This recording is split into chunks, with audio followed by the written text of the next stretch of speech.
My hands were trembling as I slipped the wedding ring from my finger for the first time in 42 years. The gold band had worn thin from decades of washing dishes, folding laundry, and wiping away tears, both my own and my son's. It had been there through every milestone, every heartbreak, every sleepless night when Michael was sick as a child, and I sat by his bedside wondering if I was strong enough to be both mother and father to him. The ring had never felt heavy before, but as I held it in my palm, watching the afternoon sunlight catch its simple surface, it seemed to carry the weight of every sacrifice I'd ever made, every dream I'd deferred, every moment I'd chosen his needs over my own. "Mom, we really need your help," Michael had said just an hour earlier, his voice carrying that particular tone of desperation that every mother recognizes, the same voice he'd used as a teenager when he'd made a mistake and needed me to fix it. Except now he was 35, married, and facing eviction from the apartment he couldn't afford. I'd been sitting in my small kitchen, the one with the cracked linoleum and the refrigerator that hummed too loudly, when he'd finally called.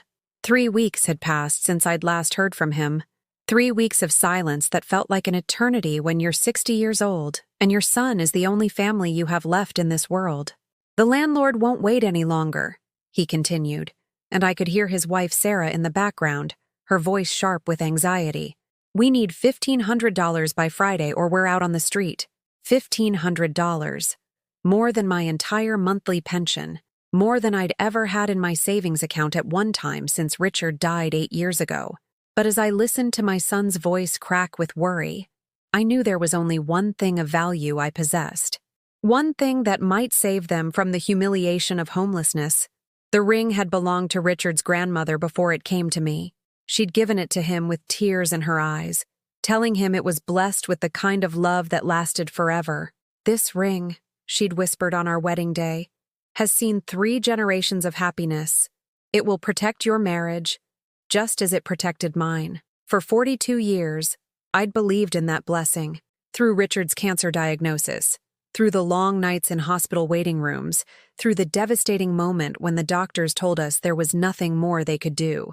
Even after the funeral, when well-meaning friends suggested I might want to put it away or save it for a special occasion, I'd kept wearing it. It was my connection to him, my reminder that love doesn't end just because life does. But now, looking at this simple band of gold, I saw something different. I saw hope for my son. I saw the possibility of solving his problems, of being useful to him again, of proving that even at 60, I still had something valuable to offer. The pawn shop downtown had been appraising jewelry for 30 years. The owner, a kind man named Mr. Chen, examined the ring with a jeweler's loupe while I stood there feeling like I was betraying every vow I'd ever made. "It's good quality gold," he said gently, perhaps sensing my reluctance. "Simple design, but well made. Given the current market, I could offer you $1,800. $1,800. More than enough to save Michael and Sarah from eviction, with money left over for groceries and utilities. Enough to give them a fresh start, to help them get back on their feet. Enough to prove to my son that his mother still mattered, still had worth beyond the stories about the old days that seemed to bore him so much lately." If you enjoy emotional stories like this one, please subscribe to our channel. We're working toward 1,000 subscribers, and it really helps our work. And comment which city you're watching from. I walked home with the cash in an envelope, my left hand feeling strangely naked without the ring's familiar weight. But my heart felt light for the first time in weeks. I was going to be able to help my son. I was going to be the mother he needed, just like I'd been his entire life. The relief in his voice when I called to tell him about the money would make the sacrifice worthwhile. That evening, I sat at my kitchen table and carefully counted out the bills. 15 crisp $100 bills for the rent, and 3 more for whatever else they might need. I put the money in a gift envelope, the kind I used to use for his birthday presents when he was small, and still thought his mother hung the moon. But as I sealed the envelope, a strange feeling settled in my chest. Not regret, exactly, but something heavier. Something that felt like the end of one story and the uncertain beginning of another. I'd given away the last tangible piece of my marriage, the final symbol of the love that had defined most of my adult life. Outside my window, the neighborhood was settling into its evening routine. Families were having dinner, children were finishing homework, couples were talking about their days. Normal life continuing in all its ordinary beauty, while I sat alone with an envelope full of money that represented everything I had left to give. I picked up my phone to call Michael, to tell him the good news, to hear the gratitude in his voice that would make this sacrifice feel worthwhile. My finger hovered over his number, and for just a moment, I allowed myself to imagine his reaction. The relief, the thanks, maybe even the suggestion that I come over for dinner so they could celebrate together. But something made me pause. Some instinct that had been growing stronger over the past few months, through the shorter phone calls and the canceled visits, through the way Sarah's smile never quite reached her eyes when she looked at me. Some quiet voice that wondered whether giving away my wedding ring would really change anything at all. I set the phone down and stared at the envelope. Tomorrow, I would drive to their apartment and hand over this gift. Tomorrow, I would find out whether a mother's love could still work miracles, whether sacrifice still meant something to the people we sacrifice for. Tonight, I sat in my empty kitchen and tried not to think about the pale band of skin on my ring finger, or the way my hand looked incomplete without the gold circle that had made me feel married, even in widowhood. Tonight, I tried to believe that some gifts are worth giving, even when you're not sure they'll be received with the love in which they're offered. The drive to Michael's apartment felt longer than usual, even though I'd made the same 20-minute journey countless times over the past 2 years. Every red light seemed to last forever, giving me too much time to rehearse what I would say, how I would present this gift in a way that didn't make it seem like charity. I wanted him to understand that this wasn't pity money. This was a mother investing in her son's future, just like I'd always done. Their apartment complex sat on the edge of town, one of those places where young couples start out when they're still figuring out how to be adults together. The parking lot was full of economy cars and aging sedans, the kind of vehicles driven by people who prioritize reliability over appearance. I parked next to Michael's pickup truck, the one with the dent in the passenger door that he'd been meaning to fix for months, but never seemed to find the time or money for. I climbed the exterior stairs to their second-floor unit, the envelope heavy in my purse. My heart was beating faster than it should have been, though I told myself it was just the physical exertion. At 60, stairs were becoming more of a challenge than I cared to admit, especially when carrying the emotional weight of such an important moment. Before I could knock, I heard voices through the thin door. Sarah's voice, higher than usual with stress. "I don't care where the money comes from, Michael. I'm not living in my car because you're too proud to ask for help. I already told you, I called her." Michael's voice carried the frustration of a man who felt cornered. "She said she'd figure something out. She always does." "Figure something out?" Sarah's laugh was sharp, bitter. "What's she going to figure out? She lives in that tiny house with furniture from the 70s. She drives a car that should have been junked years ago. What could she possibly—" I knocked before I could hear the end of that sentence, though something cold had already settled in my stomach. The voices stopped abruptly, followed by quick footsteps and the sound of the chain lock being undone. Michael opened the door with a smile that looked rehearsed, the kind of expression people put on when they're about to ask for something they're not sure they deserve. "Mom, come in, come in. We weren't expecting you so soon." Sarah appeared behind him, smoothing down her hair and adjusting her shirt as if she'd been caught doing something she shouldn't. "Diana, hi. Michael said you might stop by." Her smile was polite but distant, the way people smile at acquaintances they're not particularly happy to see. Their apartment was small but clean, decorated with the mismatched furniture of people who couldn't afford to buy sets but had managed to create something that looked intentionally eclectic. Sarah had a good eye for color and arrangement, I had to admit. She'd made their modest space look warm and inviting, even if everything in it had come from thrift stores and clearance sales. "I have something for you," I said, reaching into my purse before I could lose my nerve. The envelope felt heavier than ever as I pulled it out, my fingers trembling slightly as I held it toward Michael. "For the rent. And a little extra."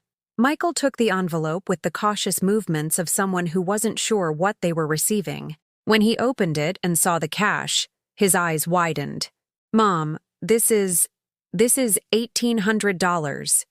How did you—" He stopped mid-sentence, his gaze dropping to my hands.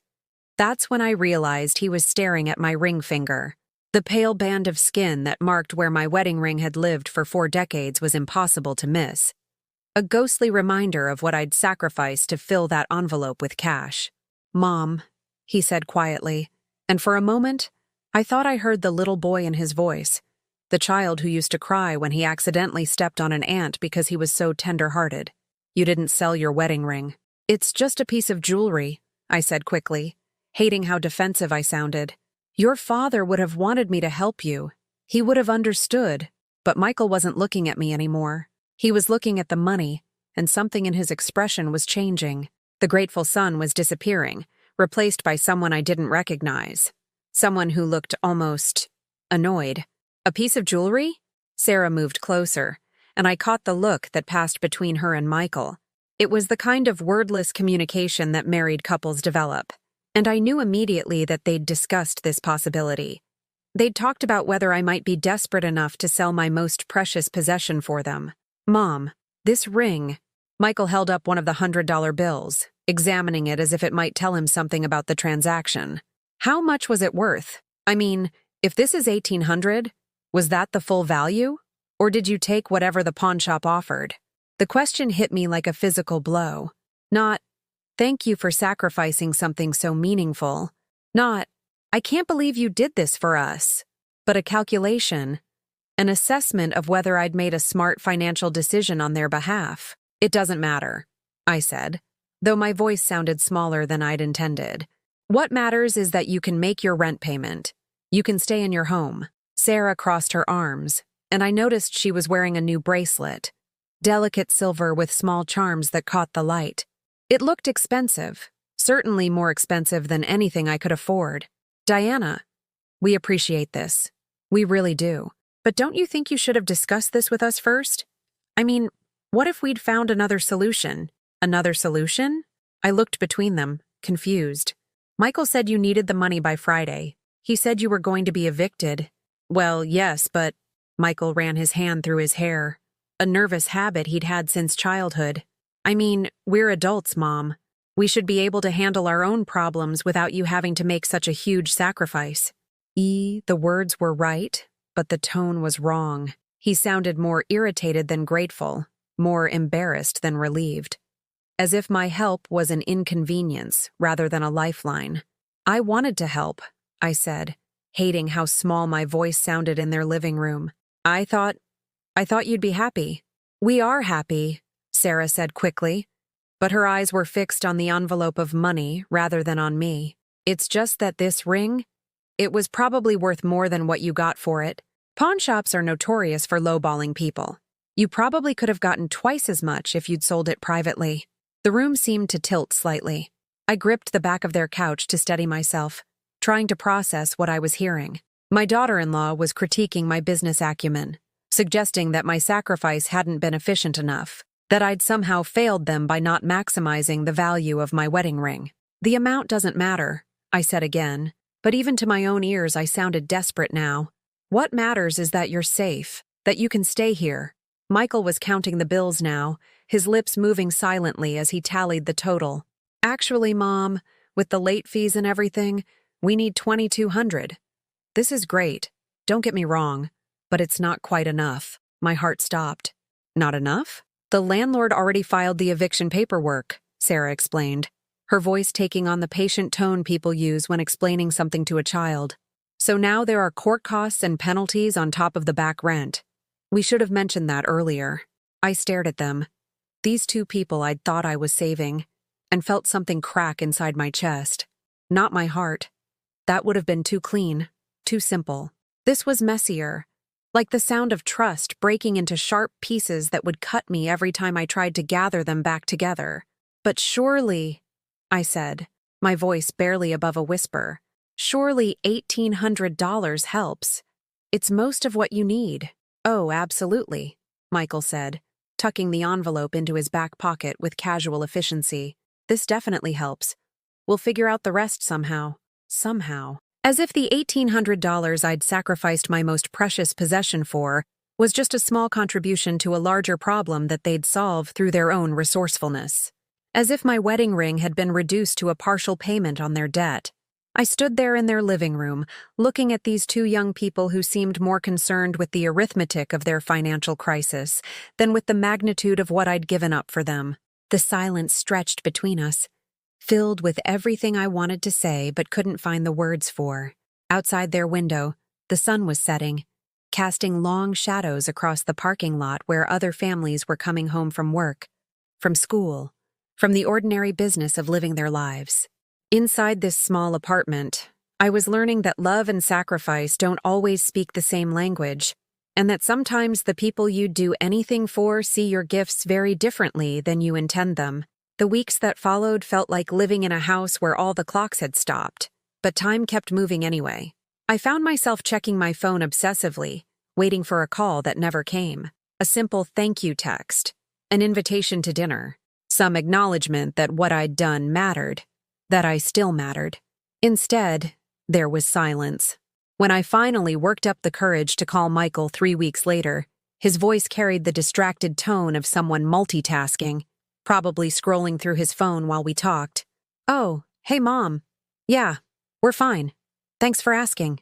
A pause, the sound of typing in the background. "Listen, I'm pretty busy right now. Can I call you back later?" Later never came. I started driving past their apartment complex on my way to the grocery store, taking the long route that added 15 minutes to my trip, but gave me a chance to see if their truck was in the parking lot. Sometimes I'd catch glimpses of them coming or going, and I'd wave from my car, hoping they'd notice me and wave back.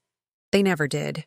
The empty space on my ring finger had stopped feeling raw and started feeling like a constant ache, the kind of persistent pain that becomes background noise to your daily life. I caught myself covering my left hand with my right when I was out in public, hiding the evidence of my sacrifice from strangers who wouldn't understand why a 60-year-old woman had suddenly stopped wearing her wedding ring. Mrs. Patterson from next door, who'd known me since Richard and I first moved into the neighborhood 25 years ago, noticed immediately when she saw me at the mailbox one afternoon. "Diana, honey," she said, her eyes dropping to my hands with the keen observation skills of someone who'd survived 8 decades by paying attention to details. "Where's your ring? You've never taken that ring off, not even when you had that surgery on your finger." I fumbled for an explanation that wouldn't sound as pathetic as the truth. "Oh, I had it cleaned. Professional cleaning. They said it might take a few weeks." Mrs. Patterson nodded, but her eyes remained skeptical. She'd raised 4 children and had the instincts of someone who'd heard every possible variation of a story designed to protect someone's feelings. "Well, I'm sure it'll look beautiful when you get it back." The lie sat heavy in my stomach for the rest of the day, adding another layer to the growing weight of shame I carried around. Not shame about helping my son. I'd do that again in a heartbeat. But shame about how invisible my sacrifice had made me feel. How easily my gesture of love had been absorbed into their lives without creating even the smallest ripple of gratitude. I started volunteering at the local food bank on Tuesday mornings, partly because I wanted to feel useful, and partly because being around people who understood scarcity made me feel less foolish about my own financial limitations. The other volunteers were mostly retirees like myself, women who'd raised families and were now looking for ways to fill the long hours between breakfast and bedtime. Margaret Walsh, who coordinated the volunteer schedule, had been a friend of Richard's from his union days. She noticed my missing ring during my second week of volunteering while we were sorting donated canned goods in the storage room. "New jewelry policy at home?" she asked gently. The kind of question that offered me space to share as much or as little as I wanted. "I sold it," I said before I could stop myself. The words tumbled out like they'd been waiting for permission to escape.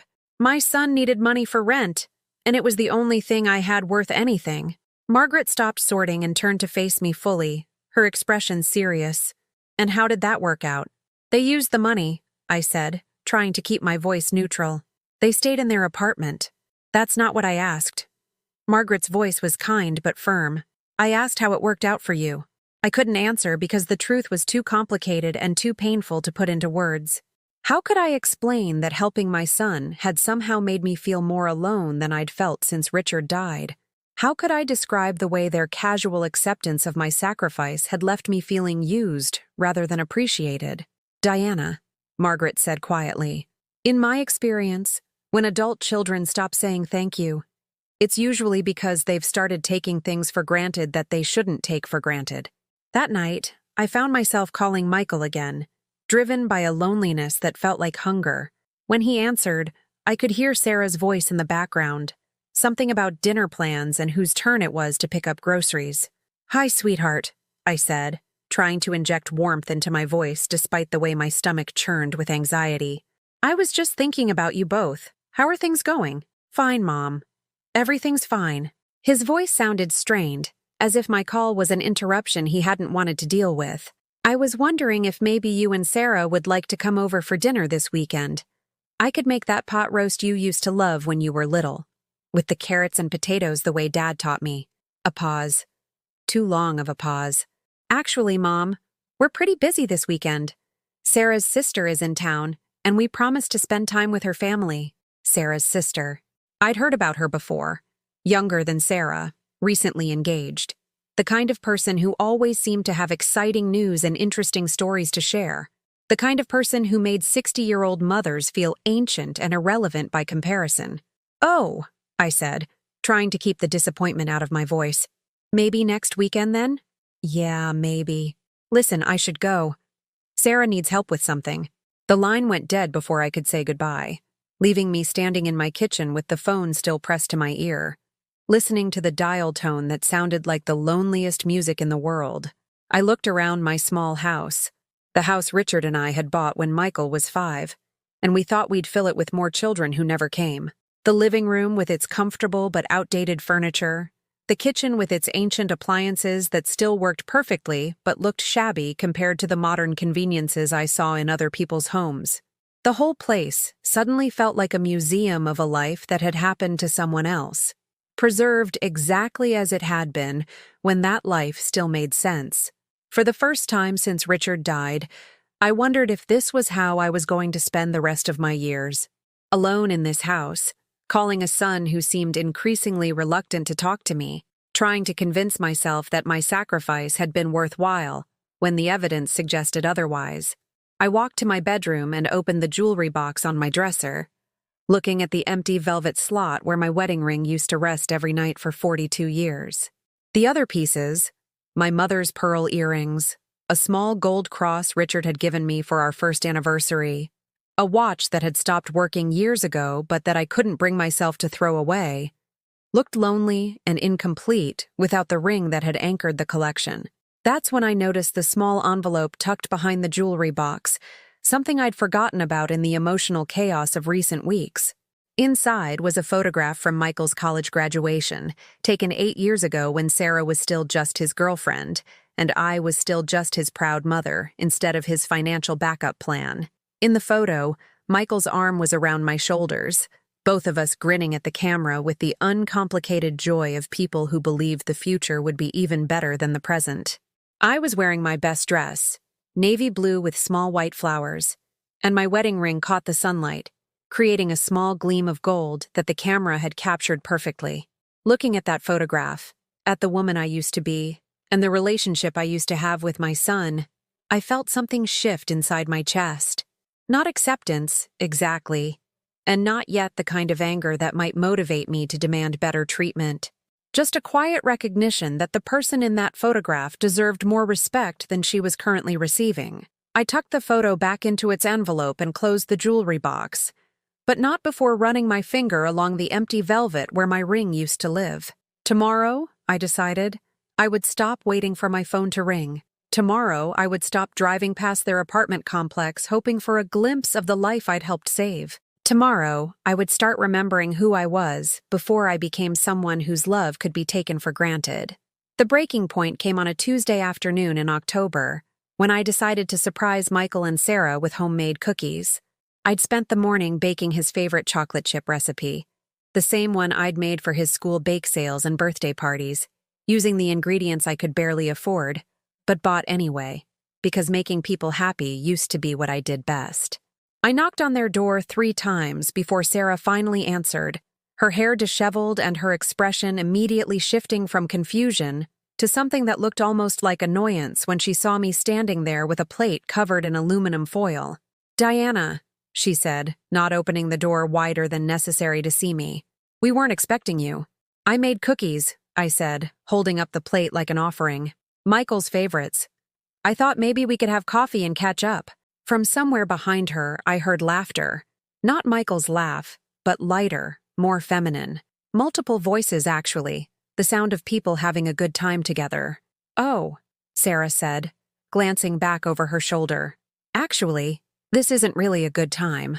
My sister and her friends are here and we're kind of in the middle of something." Through the gap in the doorway, I caught a glimpse of their living room.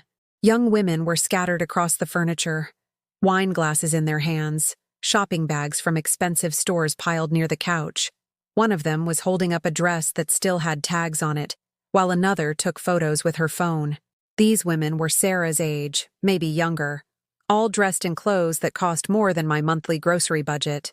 Their laughter had the carefree quality of people who'd never had to choose between paying the electric bill and buying prescription medication, who'd never sold their wedding rings to help ungrateful children avoid eviction. "We're having a little girls' day," Sarah continued, her voice taking on the apologetic tone people use when they're trying to be polite while closing a door. "Shopping, you know how it is." Shopping. With money they'd somehow found after claiming they were $400 short of making their rent payment. Money they'd apparently discovered right after I'd given them everything I had. "Where's Michael?" I asked, my voice smaller than I'd intended. "At work," Sarah said quickly. "He picked up some overtime shifts." But even as she said it, I heard a male voice from the living room, familiar and warm, saying something that made the other women laugh again. My son's voice.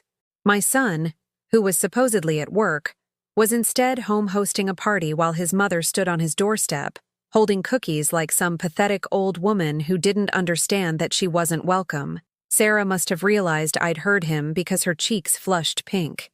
"Look, Diana, maybe we can do coffee another time, when things are less chaotic." "Is that my mom?" Michael's voice called from the living room, closer now, as if he was walking toward the door. But he didn't come to greet me. Instead, I heard Sarah call back, "Yeah, she just stopped by for a minute." A minute. That's how long my visit was worth. 60 seconds of their time, interrupted from their party where they were apparently spending money they'd claimed not to have while entertaining friends I'd never been introduced to. "I'll just leave these," I said, pushing the plate towards Sarah with hands that had started to shake. "For later." Sarah took the cookies with the mechanical politeness of someone accepting a flyer from a street corner promoter. "Thanks, Diana. That's really sweet of you."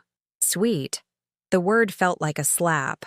My sacrifice had been reduced to sweet, the same adjective people used for children's finger paintings or elderly neighbors who meant well, but didn't quite understand how the world worked anymore. As I walked back to my car, I heard the door close behind me with a finality that seemed to echo across the parking lot. Inside the apartment, the laughter resumed immediately, as if my visit had been nothing more than a brief interruption in their good time. I sat in my car for a long time, staring at the building where my son lived his life without me. The apartment I'd saved with my wedding ring, where he was entertaining friends while lying to his mother about working overtime. Where my cookies would probably sit untouched on a counter until someone remembered to throw them away. That evening, I called my sister Janet for the first time in months. She lived 3 states away with her husband of 40 years, in a house filled with grandchildren who visited every weekend and called just to chat during the week. "Diana," Janet's voice was warm with genuine pleasure. "What a wonderful surprise. How are you, honey?" The question broke something loose inside me, and before I could stop myself, I was crying. Not the quiet, dignified tears I'd been shedding in private for weeks, but the ugly, gasping sobs of someone whose carefully constructed composure had finally collapsed under too much weight. "Oh, sweetheart," Janet said, her voice immediately shifting into the protective tone she'd used when we were children, and I'd come running to her with scraped knees or hurt feelings. "What's wrong? What happened?" I told her everything. About the ring, about the money that wasn't enough, about the phone calls that went unreturned, and the visit that had lasted less than a minute, about feeling invisible in my own son's life, like a problem to be managed rather than a person to be loved. When I finished, the silence on the other end of the line stretched so long that I wondered if the call had been dropped. "Diana," Janet finally said, her voice carefully controlled in a way that told me she was choosing her words with great care. "How long has he been treating you like this?" The question caught me off guard because it forced me to think beyond the recent crisis to the patterns that had been developing for months, maybe years. The gradually shorter phone calls, the canceled plans, the way Sarah had never quite warmed to me, despite my efforts to include her in family traditions and welcome her into our small family circle. "I don't know," I said honestly. "It happened so gradually that I didn't really notice until now." "And you sold your wedding ring for him?" "Yes. The ring Richard's grandmother gave you, the one you wore through his cancer, through the funeral, through 8 years of widowhood." "Yes." Another long pause. "Diana, honey, I need to ask you something, and I want you to really think about your answer. When was the last time Michael did something for you? Not something you asked for, but something he offered because he wanted to make you happy?" I searched my memory, going back through months of one-sided conversations and canceled plans and requests for help that had never been reciprocated. Back through years of birthdays where I'd sent cards and gifts but received phone calls that lasted just long enough to be polite. Back through a decade of holidays where I'd done all the planning and cooking and cleaning while Michael and Sarah showed up as guests in their own lives. "I can't remember," I whispered. "Oh, honey." Janet's voice was full of the kind of sadness that comes from watching someone you love hurt themselves trying to fix something that might be fundamentally broken. "I think it's time you started remembering who you were before you became someone's emergency fund." After we hung up, I sat in my empty house and looked around at the life I'd built. The photographs on the mantel that were mostly of Michael at various ages, with only a few of Richard and me from the early years of our marriage. The refrigerator covered with Michael's old school achievements and report cards, preserved like museum pieces from a time when my opinion of his accomplishments actually mattered to him. For 42 years, I'd defined myself by my relationships, first as Richard's wife, then as Michael's mother. But Richard was gone, and Michael had apparently decided that being my son was less important than maintaining the comfortable distance that allowed him to accept my help without feeling obligated to reciprocate my affection. I walked to my bedroom and opened the jewelry box again, staring at the empty space where my wedding ring used to rest. But for the first time since I'd sold it, I wasn't thinking about what I'd lost. I was thinking about what I still had. I still had Janet, who'd dropped everything to listen to me cry and remind me of my worth. I still had Mrs. Patterson, who noticed when I was hurting and cared enough to ask gentle questions. I still had Margaret at the food bank, who saw through my polite explanations to the truth underneath. I still had myself, the woman who'd raised a son alone after her husband died, who'd worked 2 jobs to put him through college, who'd sacrificed her most precious possession to save him from homelessness. That woman deserved better than to spend her remaining years begging for scraps of attention from someone who'd forgotten how to be grateful. But I still had something else, something Michael didn't know about. Something that might change everything if I was brave enough to use it. Something that could remind him, and me, exactly who he was dealing with when he chose to treat his mother like a stranger.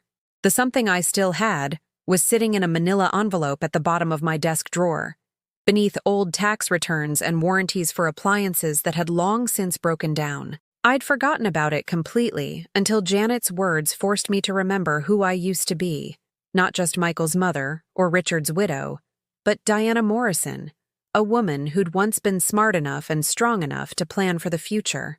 The envelope contained documents I'd put away 23 years ago and never thought about again, papers that Richard had insisted we file just in case something ever happened, though at the time I'd thought he was being overly cautious. We were young then, in our late 30s, and the idea that we might need legal protection against our own child seemed impossibly paranoid. But Richard had been a union man, experienced in the ways that good intentions could be twisted by desperate circumstances. He'd seen too many families destroyed by financial crises, too many elderly parents left homeless when their children made poor decisions with money that wasn't really theirs to lose. "Diana?" he'd said one evening while we sat at our kitchen table, Michael upstairs doing homework. I want us to set up a trust, something that protects our assets if anything ever happens to us. I'd signed the papers without really understanding them, trusting Richard's judgment about financial matters the same way he trusted mine about everything else in our marriage. The documents had seemed like insurance against disasters we'd never actually face, abstract protection for hypothetical problems that happened to other families. Now, sitting alone in my house at 60 years old, I pulled out those papers and read them with the attention of someone whose hypothetical problems had become devastatingly real. The trust was complicated, full of legal language that I had to read 3 times to fully understand. But the basic structure was clear enough. Richard and I had protected our most valuable assets, the house, our savings, even my jewelry, by placing them in a legal entity that couldn't be touched by creditors, bankruptcy, or the poor financial decisions of our beneficiaries. More importantly, we'd included a clause that Richard had called tough love protection. If our beneficiary, Michael, ever tried to take advantage of us financially, if he ever demanded more than we were willing to give or showed a pattern of taking our generosity for granted, we had the legal right to revoke his inheritance entirely. At the time, the idea that we might need to protect ourselves from our own son had seemed not just unlikely, but almost offensive. Michael was 8 years old then, still young enough to crawl into our bed during thunderstorms and tell us he loved us every night before going to sleep. The notion that this sweet child might someday treat us with cruelty or indifference was unthinkable. But Richard had been adamant. "I've seen good kids turn into entitled adults," he'd said. "I've watched parents sacrifice everything only to be discarded when they were no longer useful.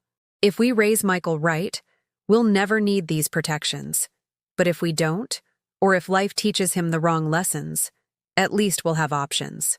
Now I understood that Richard hadn't been planning for Michael to become a bad person. He'd been planning for the possibility that Michael might become a person who forgot to be grateful, who might start seeing our love as obligation and our sacrifices as entitlement. The trust documents also revealed something I'd completely forgotten about in the emotional chaos of recent months. The jewelry appraisal we'd gotten 23 years ago, when the trust was established, had valued my wedding ring at much more than the $1,800 the pawnshop had given me. Even accounting for changes in gold prices over the decades, my ring had been worth at least $4,000.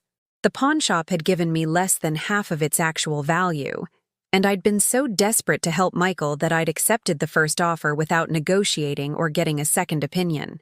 But more painful than the financial loss was the realization that Michael had known, or could have easily found out, what the ring was actually worth. When he'd asked me how much I'd gotten for it, when Sarah had criticized me for not selling it privately for more money, they hadn't been trying to help me understand my options. They'd been calculating whether I'd been stupid enough to leave money on the table, whether there was more value they could have extracted from my sacrifice. I set the papers aside and walked to my kitchen, where I made myself a cup of tea with hands that were steadier than they'd been in weeks. The knowledge that I had legal protections, that Richard had anticipated this exact situation and given me tools to handle it, filled me with something I'd almost forgotten how to feel: power. For the first time since I'd sold my ring, I wasn't thinking like a victim. I wasn't wondering how to make myself more useful to Michael or how to earn back his affection. Instead, I was thinking like the woman Richard had married. Someone smart enough to plan ahead, strong enough to make difficult decisions, and self-respecting enough to demand better treatment from the people who claimed to love her. The next morning, I called the law office that had prepared our trust documents, expecting to leave a message with a receptionist and wait days for a return call.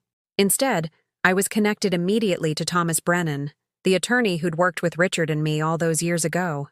"Mrs. Morrison," he said, and I could hear the warmth in his voice even over the phone. "I was so sorry to hear about Richard's passing. He was a good man, and I know this hasn't been easy for you." We talked for a few minutes about Richard, about how I was managing on my own, about the normal concerns of a widow trying to navigate finances and legal matters without her husband's guidance. Then I told him about Michael, about the ring, about the pattern of behavior that had led me to remember the trust documents. Thomas listened without interrupting, occasionally making small sounds of understanding that told me he'd heard similar stories before. When I finished, he was quiet for a long moment. "Diana," he said finally, What you're describing is exactly the scenario Richard was worried about when we set up these protections. He specifically mentioned that he never wanted you to feel like you had to impoverish yourself to help your son, especially if that help wasn't being appreciated or reciprocated. So I do have options? You have more options than you realize, Thomas said. The trust gives you complete control over how and when Michael receives his inheritance. You can modify the terms, delay the transfer, or revoke it entirely if you determine that he's not prepared to handle the responsibility. What does that mean, practically speaking? It means that Michael currently believes he'll inherit your house when you pass away, along with whatever other assets remain. But according to the trust documents, that inheritance is conditional on his treatment of you during your lifetime. If you determine that he's violated the spirit of your relationship, and based on what you've told me, I'd say he has, you can redirect those assets elsewhere. The implications of what Thomas was saying began to sink in. Michael had no idea that his inheritance was conditional, no understanding that his casual treatment of me could cost him everything he expected to receive. He was taking my love for granted because he assumed that love would always translate into financial benefit, regardless of how he chose to treat me. There's something else, Thomas continued. The trust also allows you to reclaim assets that were obtained through your sacrifice, if you can demonstrate that they were acquired through manipulation or false pretenses. In other words, if Michael misrepresented his financial situation to extract money from you, you might have grounds to demand restitution. I thought about the party I'd witnessed, about the shopping bags and wine glasses and the casual way they'd lied about Michael working overtime, about the $1,800 that had supposedly been insufficient to cover their expenses, while they'd somehow found money to entertain friends and buy new clothes. How would that work? We'd start with a formal demand letter, explaining the situation and requesting that he either return the money or provide documentation showing exactly how it was used for the purposes he claimed. If he can't or won't do that, we have several legal options for recovery. After I hung up the phone, I sat at my kitchen table and looked around the house that I'd thought I might lose when I couldn't afford to maintain it on my pension alone.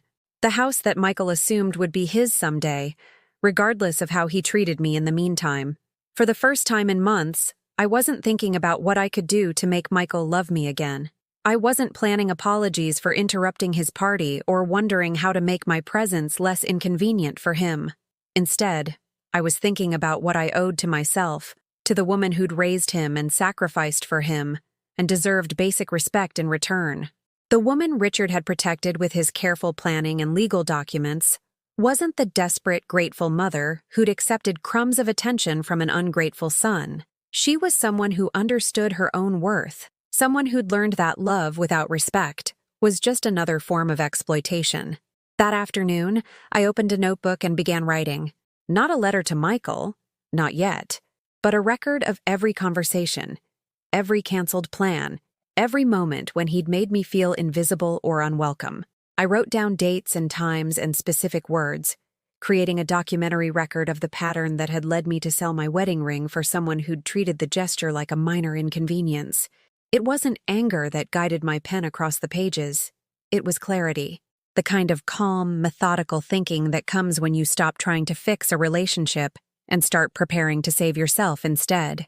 Michael had forgotten who he was dealing with, but I was about to remind him. The transformation didn't happen overnight. For 3 weeks, I moved through my daily routine with the methodical precision of someone preparing for war. I documented everything. Every unreturned phone call, every broken promise, every small slight that I'd previously excused as Michael being busy or stressed. The notebook filled with evidence of a pattern I'd been too desperate to see clearly before. But I wasn't just collecting grievances. I was rebuilding myself from the ground up, remembering who Diana Morrison had been before she'd shrunk herself small enough to fit into the margins of her son's life. I started with small things. I bought myself a new dress, not expensive, but new, from a real store instead of the thrift shops I'd grown accustomed to. Deep blue with silver buttons, it made me look like someone who deserved respect. I got my hair cut and styled by a professional for the first time in years, trading my practical ponytail for a softer look that took 5 years off my face. When Mrs. Patterson complimented me on my appearance while we were both checking our mail. I realized I'd forgotten how good it felt to take up space in the world, to be seen as something other than someone's disappointing mother. "You look lovely, Diana," she said with genuine warmth. "That color is perfect on you." "Thank you," I replied, and meant it. For months I'd been accepting compliments with the deflective modesty of someone who didn't believe she deserved them. Now I was learning to say thank you like I meant it, like I was worth the kindness people offered. I also started saying no to things. When the volunteer coordinator at the food bank asked if I could cover extra shifts because they were short-staffed, I politely declined. When my neighbor asked if I could watch her cats while she went out of town, I recommended a pet sitting service instead. For decades, I'd been the person everyone called when they needed something done, the reliable woman who never had plans important enough to get in the way of other people's needs. But I was discovering that having boundaries didn't make me selfish. It made me respected. People started asking about my plans before making requests, started treating my time like it had value because I was finally treating it that way myself. Most importantly, I stopped calling Michael. This was the hardest change, because every maternal instinct I possessed screamed against it. For 35 years, I'd been the one who initiated contact, who reached out when too much time had passed between conversations, who maintained the connection that held our relationship together. But I was beginning to understand that a relationship where only one person does the reaching isn't really a relationship at all. It's just one person desperately clinging to someone who's already walking away. The silence stretched for 2 weeks. 2 weeks of checking my phone and fighting the urge to dial his number, of wondering if he'd noticed that his mother had stopped pursuing him, or if my absence from his life was so unremarkable that it barely registered. Finally, on a Thursday evening while I was reading in my living room, the phone rang. Michael's name appeared on the caller ID, and for a moment, my heart leaped with the old familiar hope that maybe he was calling to apologize, to explain, to bridge the gap that had opened between us. "Hi, Mom," he said when I answered, his voice carrying that particular tone of forced casualness that meant he wanted something. "How are you doing?" "I'm well, thank you," I replied, keeping my own voice neutral and polite. Not cold, but not warm either. The voice I might use with a distant acquaintance. "Good, good. Listen, I was wondering, Sarah's birthday is coming up next week, and I wanted to do something special for her. You know how tight things have been since the rent situation, and I was thinking maybe you could help me out with a gift. Nothing huge, just maybe a couple $100 so I can get her something nice." The audacity of it took my breath away. He hadn't spoken to me in 2 weeks, hadn't thanked me for the $1,800 I'd given him, hadn't acknowledged my existence since the day I'd stood on his doorstep holding homemade cookies while he lied about working overtime. And now he was calling to ask for more money, as casually as if he were requesting directions to the nearest gas station. In the old version of our relationship, I would have said yes immediately. I would have worried about how to scrape together $200 I didn't have, would have felt guilty for even hesitating to help my son make his wife happy. I would have made excuses for his poor timing and his lack of gratitude, would have told myself that this request was proof he still needed me, still saw me as someone valuable enough to call when he was in trouble. But the woman who'd spent 3 weeks rebuilding her sense of self-worth had different priorities. "That's a thoughtful gesture," I said carefully. "I'm sure Sarah will appreciate whatever you choose to get her." A pause. He'd been expecting immediate agreement, automatic compliance with his request. My neutral response had clearly caught him off guard. "Right, but I was hoping, you've always been so generous with gifts, and I know you care about Sarah feeling welcomed into the family." The manipulation was so transparent it was almost insulting. He was trying to make me feel responsible for his wife's happiness, trying to frame his request as an opportunity for me to prove my worth as a mother-in-law, rather than what it actually was. Another demand for money from someone who'd stopped offering anything in return. "Michael," I said quietly, "when was the last time you called me just to see how I was doing?" Another pause. Longer this time. "What do you mean?" "I mean exactly what I asked. When was the last time you called me because you wanted to talk to me, not because you needed something from me?" "Mom, I don't understand why you're being like this. I call you all the time." You called me 2 weeks ago to ask for rent money. Before that, it was 3 weeks. Both times, you hung up as soon as the conversation turned to anything other than your immediate needs. So I'll ask again. When was the last time you called just to talk? The silence stretched between us, filled with the weight of a question he couldn't answer honestly. Because the truth was that Michael had stopped seeing me as a person worth knowing and had started seeing me only as a resource to be accessed when necessary. Look, Mom, I don't know what's gotten into you lately, but this isn't like you. You've always been supportive when we needed help. You're right, I said, and I could hear the steel creeping into my voice despite my efforts to stay calm. I have always been supportive. I sold my wedding ring to keep you from being evicted, and you criticized me for not getting enough money for it. I brought you homemade cookies and you lied to my face about why you couldn't spend 5 minutes visiting with me. I've called you dozens of times over the past few months, and you've returned exactly none of those calls unless you needed something. Things have been really stressful with work and— Michael, I interrupted, using the same firm tone I'd used when he was a child and had been caught in a lie. I need you to listen very carefully to what I'm about to tell you. Something in my voice must have warned him that this conversation was about to become more serious than he'd anticipated. Because when he spoke again, the casual manipulation was gone, replaced by wariness. Okay, Mom, I'm listening. I raised you to be better than this. I raised you to understand that relationships require respect, gratitude, and reciprocal care. But somehow, you've forgotten those lessons. You've started treating me like a bank account instead of like your mother, and I've been enabling that behavior by accepting crumbs of attention and being grateful for whatever time you could spare me. Mom, that's not fair. I do care about you. It's just that— Let me finish. My voice was calm but implacable, carrying the authority of someone who'd finally remembered her own worth. I'm not angry with you, Michael. I'm disappointed. But more than that, I'm done. I'm done begging for your time, done accepting disrespect disguised as busy schedules, done sacrificing my dignity for the privilege of being useful to you. The line was completely quiet now. I could hear him breathing, could almost feel him trying to process what I was saying, trying to figure out how to respond to a version of his mother he'd never encountered before. So here's what's going to happen, I continued. You're going to figure out how to buy your wife a birthday present with your own money, like every other adult in the world does. And you're going to think very carefully about what kind of relationship you want to have with me going forward. Because the relationship we've had, where I give and you take, is over. Mom, you're really overreacting. If you don't want to help with the gift, that's fine. But you don't need to— Goodbye, Michael. I hung up before he could finish, before he could try to minimize what I'd said or convince me that I was being unreasonable. For the first time in months, I felt like myself again, not the desperate, grateful woman who'd been so afraid of losing her son's love that she'd forgotten to demand his respect. The phone rang again almost immediately. I looked at the caller ID, saw Michael's name, and turned the phone off completely. Some conversations, I was learning, required silence to truly be heard. The legal demand letter arrived at Michael's apartment on a Monday morning, delivered by certified mail in an envelope bearing the letterhead of Brennan & Associates.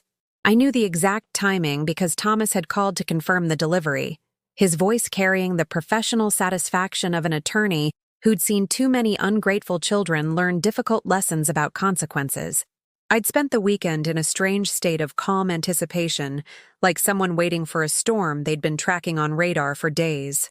The letter laid out everything in precise legal language: the misrepresentation of financial need, the documented pattern of taking advantage of my generosity, and most importantly, the formal demand for return of the $1,800 within 30 days. But the letter also contained something Michael had never expected to learn about: detailed information about the trust that controlled his inheritance, including the specific clauses that allowed me to revoke his beneficiary status based on his treatment of me during my lifetime. Thomas had been thorough in his documentation. The letter referenced specific dates and conversations, painting a picture of systematic exploitation that was impossible to dismiss as misunderstanding or coincidence. It also included the jewelry appraisal from 23 years ago, showing that my wedding ring had been worth significantly more than the $1,800 I'd received for it. The goal isn't necessarily to get the money back, Thomas had explained during our final consultation. The goal is to make him understand that his behavior has real consequences and that you're not the helpless widow he's been treating you as. My phone started ringing at 10:47 a.m., less than an hour after the letter would have been delivered. Michael's name appeared on the caller ID, and I let it go to voicemail.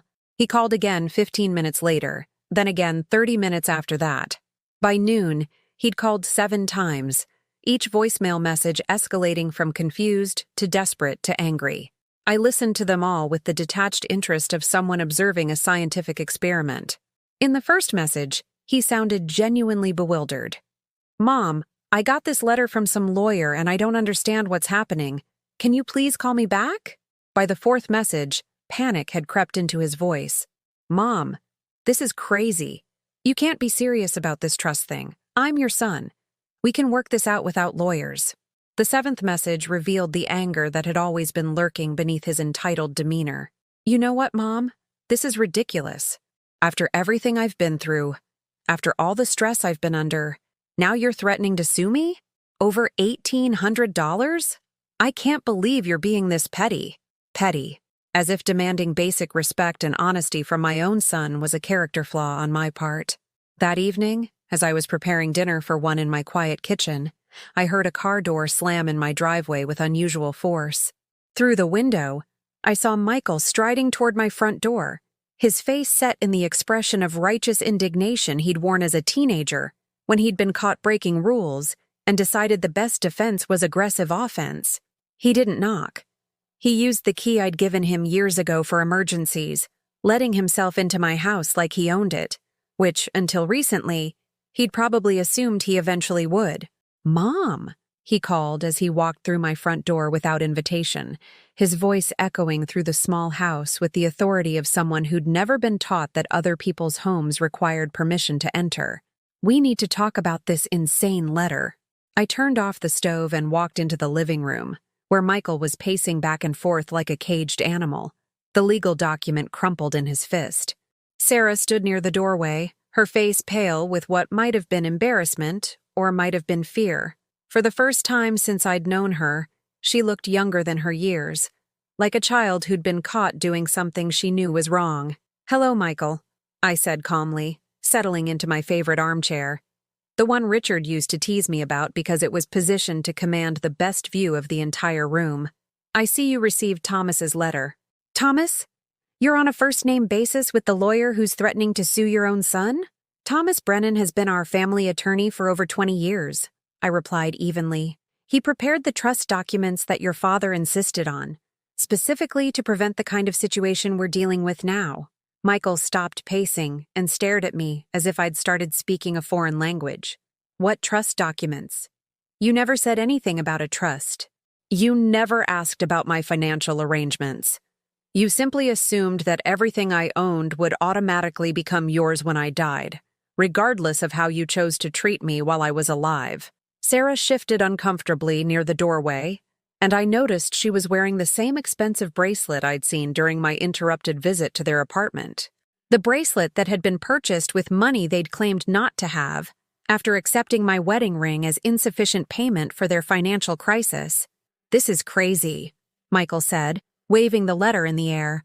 You can't threaten to disinherit me because I hurt your feelings." "I'm not threatening anything," I said, my voice remaining calm while something fierce and protective blazed in my chest. "I'm informing you of legal realities that were established decades ago by your father, who was wise enough to anticipate that good children sometimes become entitled adults." "Dad wouldn't have wanted this," Michael said, and for the first time, his voice cracked with something that might have been genuine emotion. "He wouldn't have wanted you to turn against your own family over money." The accusation hit exactly where he'd intended it to, because Richard had always been Michael's hero, the fun parent who'd played catch in the backyard while I'd handled the discipline and homework supervision. But Michael had miscalculated, because I knew Richard better than anyone, and I knew exactly what he would have thought about his son's behavior. "Your father," I said, standing up slowly and moving to the mantel where Richard's photograph still held a place of honor, "spent his life working 2 jobs to make sure you had everything you needed. He died believing he'd raised a son who understood the value of sacrifice and gratitude. He would be heartbroken to see how you've treated those lessons. That's not fair. What's not fair? I interrupted, my voice rising for the first time since they'd arrived, is using guilt and manipulation to extract money from your widowed mother. What's not fair is lying about working overtime while you host parties with money you claimed not to have. What's not fair is treating me like an inconvenience when I bring you homemade cookies, then calling 2 weeks later to ask for more money. Sarah finally spoke, her voice small and shaky. Diana, we didn't mean for it to seem like we were taking advantage. But you were taking advantage, I said, turning to face her directly. You both were. And the only reason you're here now is because you've learned that taking advantage of me might actually cost you something. Michael crumpled the letter in his hands, his face flushed with the kind of anger that comes from being cornered with the truth. So what do you want? Do you want me to grovel? Do you want me to pretend like I haven't been dealing with real problems while you sit here in your empty house feeling sorry for yourself? The words hung in the air between us, cruel and revealing in their honesty. This was what he really thought of me. A lonely old woman whose problems weren't real compared to his own, whose feelings were inconvenient obstacles to his financial security. What I want, I said quietly, is for you to understand that actions have consequences. For 35 years, I've been protecting you from those consequences, making excuses for your mistakes, sacrificing my own needs to solve your problems. But I'm not doing that anymore. I walked to my desk and picked up a copy of the trust documents, the same papers I'd signed 23 years ago without fully understanding their importance. Now they felt like a shield, protection against the very situation Richard had foreseen with heartbreaking clarity. You have 30 days to return the $1,800, I continued, my voice steady and final. If you can provide documentation showing that the money was used exactly as you claimed, for rent and necessary expenses, then we can discuss whether the trust provisions have been violated. If you can't, or if you choose not to respond, then the trust will be modified to reflect your decision to prioritize your own convenience over our relationship. Michael stared at me with something approaching shock, as if he was seeing a stranger wearing his mother's face. You're really going to do this? You're really going to choose money over family? No, Michael, I said, meeting his eyes with all the authority of a woman who'd finally remembered her own worth. You did that when you decided I was more valuable as a bank account than as a mother. I'm just responding accordingly. The silence that followed was deafening. For the first time in years, I wasn't rushing to fill the uncomfortable space with apologies or explanations or desperate attempts to smooth over conflict. I was simply standing in my own living room, in my own house, setting boundaries that should have been set years ago. Sarah tugged on Michael's sleeve, whispering something about how they should leave, how they needed time to think.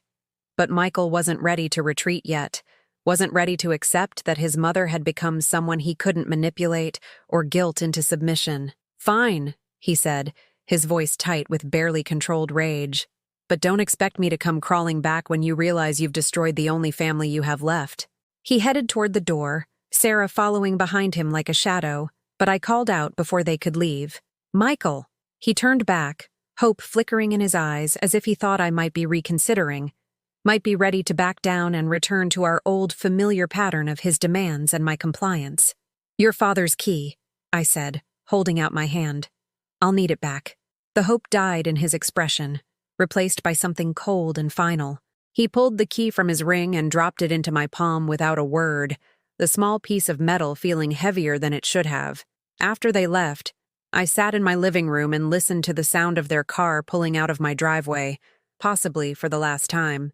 The house felt different now, not empty, but peaceful, like a space that belonged fully to me again, where I could exist without constantly bracing myself for the next request, the next criticism, the next reminder that I wasn't quite enough to earn unconditional love from my own child.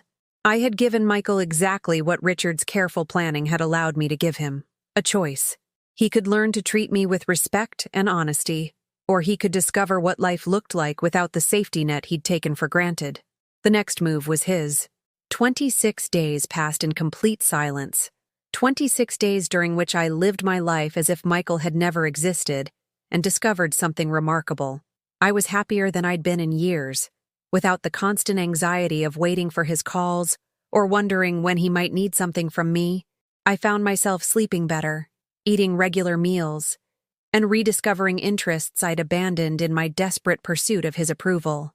I rejoined the book club at the library, started taking evening walks through my neighborhood, and even accepted an invitation to dinner from Margaret Walsh and her husband.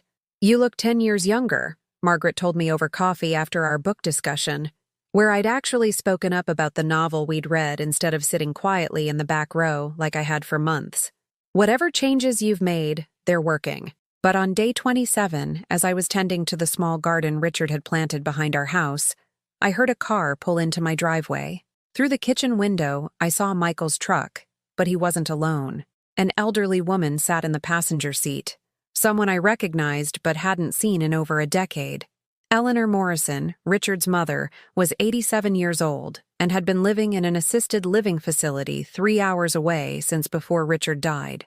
She'd been a formidable woman in her younger years, the kind of mother-in-law who could reduce grown men to stammering children with a single raised eyebrow. But age and illness had softened her edges, and our relationship had grown warmer in recent years through occasional phone calls and holiday cards. I watched as Michael helped her out of the truck with unusual gentleness, supporting her elbow as she navigated the uneven walkway to my front door. She was smaller than I remembered, more fragile, but her posture still carried the dignity of someone who'd never been intimidated by difficult conversations. When I opened the door, Eleanor embraced me with surprising strength. "Diana, dear," she said, her voice carrying the slight tremor of age, but losing none of its authority. "We need to talk." Michael stood behind her, his face a study in controlled desperation. Gone was the angry young man who'd stormed out of my house nearly a month ago. In his place stood someone who looked like he'd been wrestling with consequences he'd never expected to face. "Hello, Michael," I said politely, stepping aside to let them enter. "This is unexpected." "I asked him to bring me," Eleanor said, settling herself into Richard's old recliner with the careful movements of someone whose bones ached, but whose spirit remained unbroken. "After he told me what's been happening between you two." I glanced at Michael, wondering exactly what version of events he'd shared with his grandmother, what spin he'd put on the story to cast himself as the victim of his unreasonable mother's demands. "I told her everything," Michael said quietly, as if reading my thoughts. "About the ring, about the money, about how I've been treating you, about the letter from the lawyer." Eleanor nodded approvingly. "He did. And I told him he was a fool who'd forgotten everything his father tried to teach him about honoring the people who love you." The words hung in the air between us, and I saw Michael flinch as if they'd been physical blows. Coming from Eleanor Morrison, who'd never been known for sugarcoating difficult truths, the assessment carried weight that my own accusations had somehow lacked. "Grandma," Michael began, but Eleanor raised a hand that might have been frail but still commanded absolute authority. "I'm not finished," she said firmly. "Diana, I need to apologize to you on behalf of the Morrison family. Richard raised that boy to be better than this, and I apparently failed to reinforce those lessons after Richard was gone." "Eleanor, you don't need to—" "Yes, I do," her pale blue eyes fixed on mine with laser intensity. "I've spent the last week listening to Michael explain how he didn't realize how his behavior was affecting you, how he was too stressed to think about anyone else's feelings. Do you know what I told him?" I shook my head, though I suspected I was about to hear something that would make this conversation memorable. "I told him that stress doesn't make you stupid, and it certainly doesn't make you cruel. I told him that his father worked 2 jobs for 15 years and never once forgot to call me on Sundays or bring me flowers on Mother's Day. I told him that being an adult means taking care of the people who took care of you, not just when it's convenient." Michael shifted uncomfortably near the doorway, looking like a man who'd thought he was bringing reinforcements, only to discover he'd brought a judge instead. "But mostly," Eleanor continued, her voice growing softer but no less authoritative, "I told him about the conversation I had with Richard just before he died, when he was worried about what would happen to you if Michael ever forgot his responsibilities as a son." My breath caught in my throat. Richard had never mentioned any such conversation to me, though in the last months of his illness, there had been many private discussions with family members that I hadn't been part of. "Your husband was a wise man, Diana.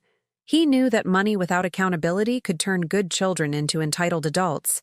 He made me promise that if Michael ever started taking your love for granted, I would intervene. She reached into her purse and pulled out an envelope, yellowed with age but still sealed. He wrote this letter to Michael 10 years ago, when he first started worrying about how his illness was affecting the family dynamics.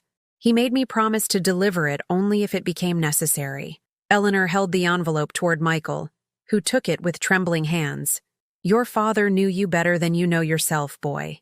He loved you enough to plan for your weaknesses as well as your strengths. Michael broke the seal and unfolded the letter, his eyes moving across the page with increasing emotion. I watched his face change as he read, confusion giving way to recognition, then to something that looked like grief. Would you like to read it aloud? Eleanor asked gently. Or would you prefer that Diana and I step outside while you process what your father wanted to tell you? No, Michael said, his voice barely above a whisper. I think you both need to hear this. He cleared his throat and began to read in a voice that cracked with emotion. Son, if you're reading this letter, it means I'm gone, and you've forgotten some important lessons about how to treat the people who love you. Your mother is the strongest woman I've ever known, but she has one weakness. She loves you so much that she'll accept crumbs when she deserves banquets. Don't mistake her patience for stupidity, or her love for obligation. She sacrificed her dreams to raise you, and she deserves your respect, your gratitude, and your time, not just your presence when you need something from her. If you've stopped calling just to hear her voice, if you've started seeing her as an inconvenience rather than a blessing, then you've become someone I didn't raise you to be. But it's not too late to remember who you are. The trust documents I set up aren't meant to punish you. They're meant to protect the woman who gave you everything, including the chance to do better. I hope you never need to read this letter. But if you do, I hope you'll remember that being a good son isn't something you do when it's convenient. It's something you do because love without action is just a pretty word.